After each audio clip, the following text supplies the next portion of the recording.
So sorry this video is getting a bit late, but it's been a busy day, and sorry things aren't fully set up here yet, but I've just been stewing on this one for the last day and a half, watching the Canada Day shenanigans, and it has to be said. We have to do this now. The left does not care about the Indigenous people, the natives, whatever you want to call them. The left does not care. They're a political tool, and these last 48 hours have shown you that nothing good can come of the way the conversation is being had right now. So yes, we should talk about residential schools and all that. What I am saying, though, is what we are doing, the way we're doing it now with the Cancel Canada Day, is a way that is intentionally meant to divide people. There are people behind this movement where their heart is in the wrong place. They want to create division. Now, are some people with their heart in the right place? Yeah. But let's be honest, Cancel Canada Day is a white people holiday. It's the whitest holiday we ever had. Okay? It's whiter than Canada Day. Because Canada Day is for everyone. Cancel Canada Day is primarily for upper middle class urbanites who can wear the orange shirt and be like, I feel guilty, you feel guilty, and go along with this. And the way I'm going to make it is, and I've said this for a while now, Canada Day is something everyone likes. It also serves a good function. It brings people together. New immigrants come in. They see people. Everyone waves Canada flag. We all have a moment together where we can come together. And you're from Tanzania. Happy Canada Day. What do you like about this? And right, it brings people together. That's a good thing. It's a good thing that people like. Do not subtract from something everyone likes and say it's on behalf of a particular group. Add something to something everyone likes, and then that could be on behalf of a particular group. Like we can add elements of Native Canadian history to Canada Day, which we should, which I've always been advocating for, because Native Canadian history is Canadian history. I've been advocating for someone to learn something about Canadian history, and this last couple of days is proof that no one knows anything about Canadian history, and the conversation we're having is beyond stupid. But it gets even worse than that we have to see statues of Queen Victoria and Queen Elizabeth are taken down. There are many arguments against this. There's just two things. One, as I said, the left's intention to just destroy. This is really going to make anything better?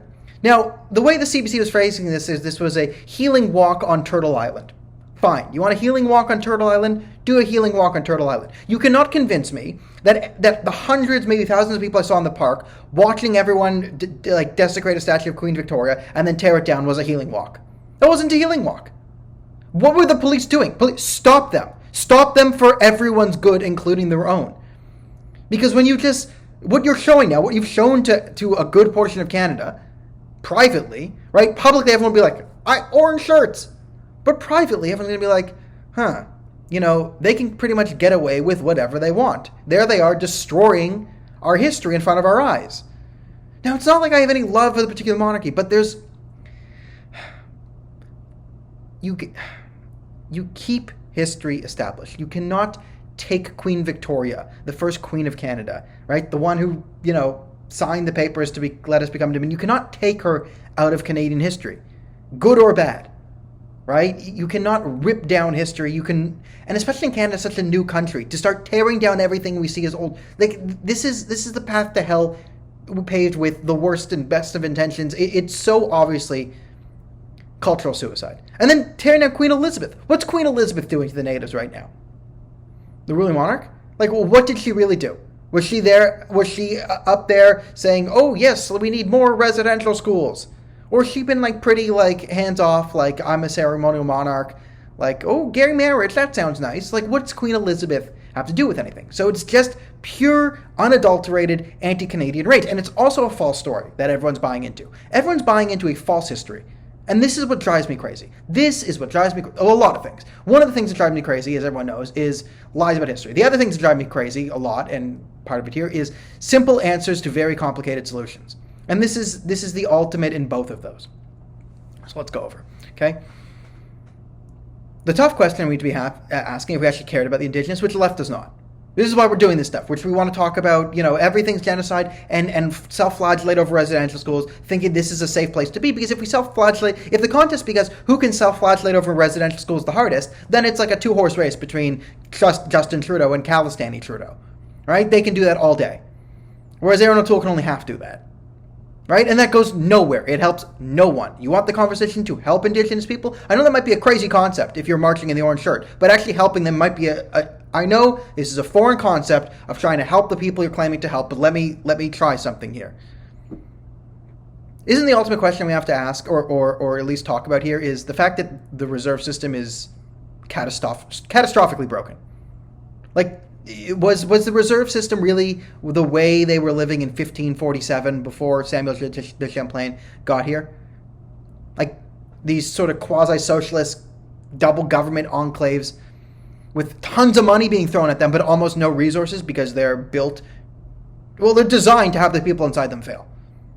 Except for the very people at the top who can then get that money. So a very small percentage of people will prosper while the rest fail. And that's what the system is designed to do. Can we talk about serious forms to that system? No. Instead, we got to go and self-flagellate about the past. No. This is where I have to get to my fuck it, I'll do it myself mode, where it's like, okay, Indigenous history was not just the history of genocide.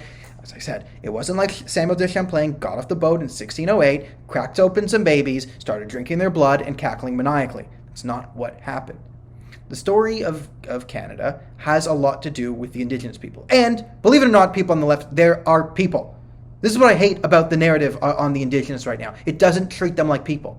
It treats them like these magical forest beings with some spiritual wisdom they were queer anti-capitalists, all-knowing. No, that's your narrative. Right? If you're the queer anti-capitalist, whatever, from the river to the sea, Palestine will be free, fine, that's you. That wasn't the Micmac. And I've said this before, okay, these people were not these spiritually enlightened, they were human beings who worked just like other human beings. Let's dispel a lot of false narratives, because we don't have a lot of time today. But my favorite false narrative is the British came here and the Europeans just divided and conquered. They just did the British thing of divide and conquer. Yes, the British invented the divide and conquer system. Never mind that Alexander the Great used that, Genghis Khan used that, almost every civilization used that. And again, the Indigenous people were friggin' people. They understood this. Again, I'll bring up the Micmac. They didn't know. And like, you can't tell me the Indigenous didn't understand land and private ownership if you looked at a friggin' Iroquois settlement. Look at where the Iroquois lived and tell me those people didn't understand the concept of this land for this people. Yeah, they might have been a bit different than the Europeans culturally, but you can't tell me that the Iroquois was so confused over, private land ownership, this is what's so confusing. Like, no. And the border between Ontario and Quebec is the Algonquin-Iroquois War that had been going on for how many hundreds of years? And I bring this up because, let's go to the Micmac, who clearly understood the divide and conquer mentality. They understood third-party politics. A lot of these people, believe it or not, understood trade and warfare because they're human beings. The Micmac, what they did is they would always join the losing side. The Micmac made it, a lot of Micmac tribes would join the losing side intentionally. And you would go, what? But it's actually kind of a brilliant political strategy. Because believe it or not, they're people and they understood politics even though they weren't Europeans. Oh, shocking. What they figured, and they were correct, is they understood that there's British people coming. And they're like, and then there was French people, and they go, and the didn't like this very much. They fought. So they realized, as a smaller third party, they gain more leverage and power when there are two other parties fighting. If there's one big party and a bunch of small parties, then the small parties get screwed over by the big party. But there are two big parties, then the third parties have more bargaining power. They understood this, which is why they always joined the losing side to keep the balance in North America. Until Plains of Abraham, that gets taken over, right? And then the Indigenous did have an important part in building this country. So when we're doing the healing walks and whatever, instead of tearing to the past, fine. You want to talk about Canadian history and how we're important? Talk about Tecumseh. Talk about the Pan-Indian Alliance, which basically was the thing that stopped the Americans from being able to push through and make this, the 51st state. Talk about that. Laura Secord, our Paul Revere, where did she go? I can't remember which, but who did she walk to? Oh, she was running away from the Americans, white people, and then found Indigenous people and warned them of an American invasion, because we're allies at the time. Now, the story of the Indigenous isn't all fluff and games. It is, as I've said, the story of brothers that got betrayed, not this cackling, maniacling holocaust of super racist, evil intent. That wasn't it. And yes, racism existed, right? I'm not going to deny it. My grandparents grew up in Toronto where there were stores that said no dogs or Jews allowed. I get it. I do get it. The past is not as what we want it to be. And it would be nice if it was better.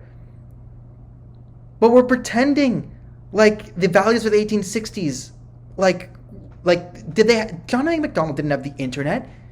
People weren't connected. You couldn't Skype someone in Bangladesh to learn about their culture. The first anti-slavery act in the Western world, the first legitimate attempt at the legal abolition of slavery, was done in Toronto in 1793 by the founder of our city and province. So I'd like it if we could integrate the Indigenous more into Canada Day and do something for truth and reconciliation. I would love that. But as I've said, there's no reconciliation without truth. You want the truth? Add more.